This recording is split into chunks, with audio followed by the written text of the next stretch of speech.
Our two countries have so much that we have an opportunity to deal with.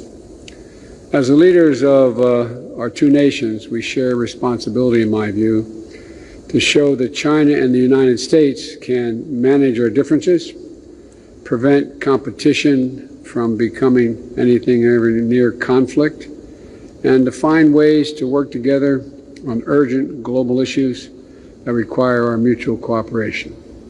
And I believe this is critical for the sake of our two countries and the international community.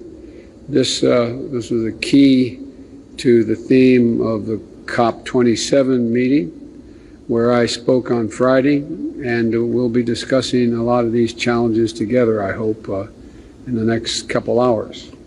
And the world expects, I believe, China and the United States to play key roles in addressing global challenges, from climate changes to food insecurity, and for us to be able to work together. The United States stands ready to do just that, work with you if that's what you desire. So, President Xi, I look forward to our continuing and ongoing open and honest dialogue we've always had, and I thank you for the opportunity.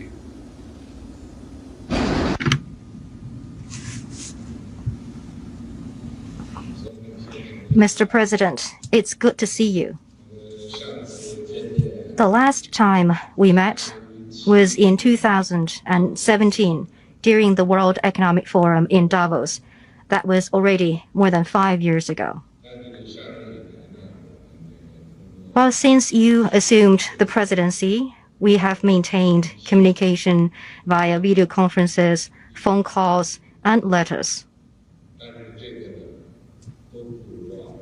But none of them can really substitute for face-to-face exchanges.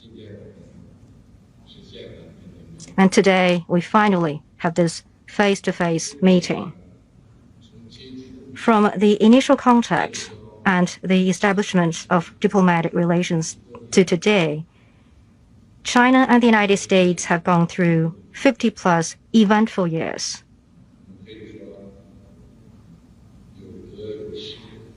We've gained experience, and we've also learned lessons. History is the best textbook. So we should take history as a mirror and let it guide the future. Currently, the China-US relationship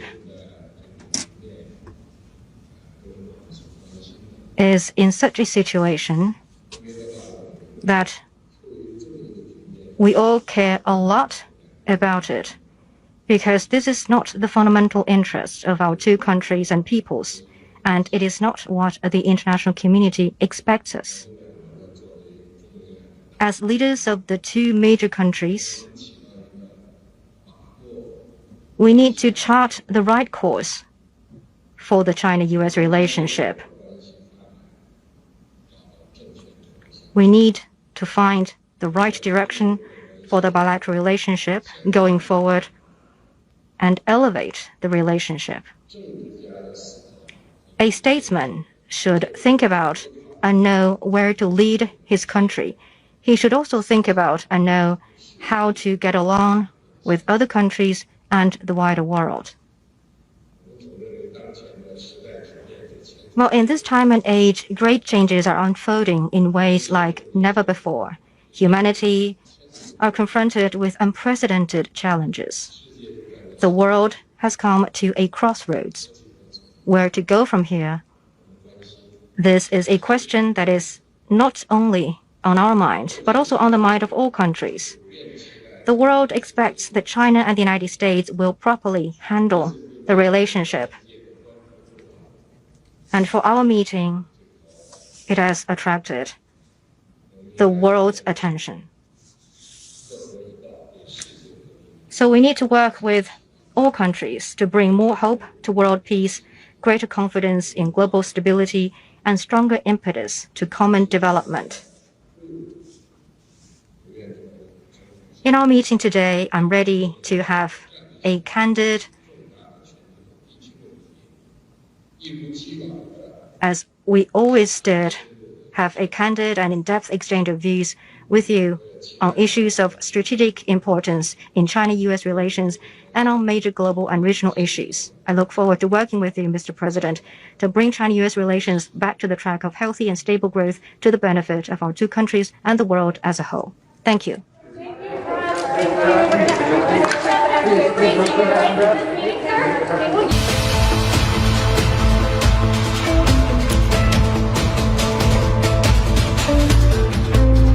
I will also introduce an amendment to have a ban on members of Congress trading individual stocks.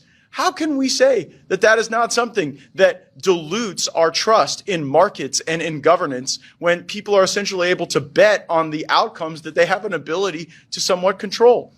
Mr. Meadows tells us that 4 votes control this town. Well, depending on how some counting goes out in California, 4 votes may control the House of Representatives and may be quite dispositive, and that 4-vote power might be substantially democratized. If the American people get one thing from this forum, it is that the broken rules of the House of Representatives are not a bug of the system. They are a feature of the system. We have built something that is purposefully mystified so that corrupt, bad decisions do not get exposed and so that members of Congress aren't held accountable when they vote for bad things. And there is a community of common fate that continues to allow that to persist. The principal critique that almost every member of Congress has about this place is that you get to a point where ultimately you feel like your vote doesn't matter.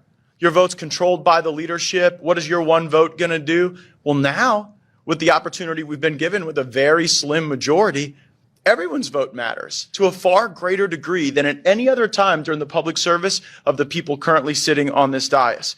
I will confess I'm not a member of the Freedom Caucus. I did not have a role in developing these rules. I don't agree with all of them. I am a proponent of proxy voting. I believe that sending the members out into their communities more often makes things harder for lobbyists. What if instead of just sitting at the Capitol Hill Club and buying people's votes and signatures on letter, $1,000, $5,000 at a time, these lobbyists actually had to get on regional jets and go to like Northwest Arkansas and Southern Mississippi and go lobby members of Congress? I think it would be terrific. Check out my essay in the Washington Examiner on that point. I would also observe that there are several things that I think we should actually work with Democrats on to change the rules. And let me outline some of those. I believe that no member of Congress, by House rule, should be allowed to accept a donation for their campaign from a federal lobbyist or a federal political action committee. That money all has strings attached to it, and anybody who tries to tell you otherwise is lying. And when members take hundreds of thousands of dollars from lobbyists and PACs, they work for them more than they work for their constituents. And guess what? I intend to offer that amendment on the House floor in January, and I already have Democrats ready to vote for it, maybe even all of them. The second thing I would suggest is that if someone is a member of Congress, they should be prohibited from lobbying for life.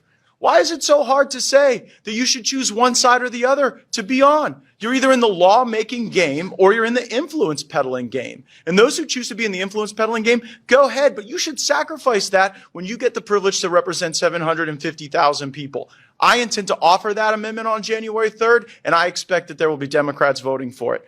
I will also introduce an amendment to have a ban on members of Congress trading individual stocks. How can we say that that is not something that dilutes our trust in markets and in governance when people are essentially able to bet on the outcomes that they have an ability to somewhat control? And I expect Democrats to vote for that. And finally, I would observe something that has really worked well in the state of Florida, a single subject rule. A bill coming to the floor should only deal with one subject. I was incensed as a freshman when I had to vote on the Farm Bill and whether or not to authorize war in Yemen in the same vote. And we could still have broad bills that relate to insurance or education or appropriations, but the notion that we lash all of these things together does not serve our constituents and the American people. And I would expect, if we're in the majority, Democrats will vote for my amendment for a single subject rule. There is a vote, as Mr. Meadows said, coming up in the next 48 hours regarding conference rules. Here's what I would say about that. It doesn't matter a lick, because once we get to the floor, coalitions will be dynamic and volatile, and I can't wait to swim in those turbulent waters. My question would be to Mr. Meadows, is it treacherous and deceitful for conservatives to team up with liberals to achieve some of these reforms that would liberate our institution from the corrupt grip of lobbyists and special interests? Well, Congressman Gates, obviously those amendments that you mentioned that you would put forth would get great bipartisan support. And that's part of the scary aspect for some in leadership is they don't want that because they know that it would pass. As you know, Congressman, when we served together, there were a number of times where something was not put on the House floor because they knew it would pass. And those items that you mentioned would pass. But under the current rules, let me just be clear with the American people. Under the current rules, and probably the rules that get passed, you will not be allowed to offer those amendments on January 4th.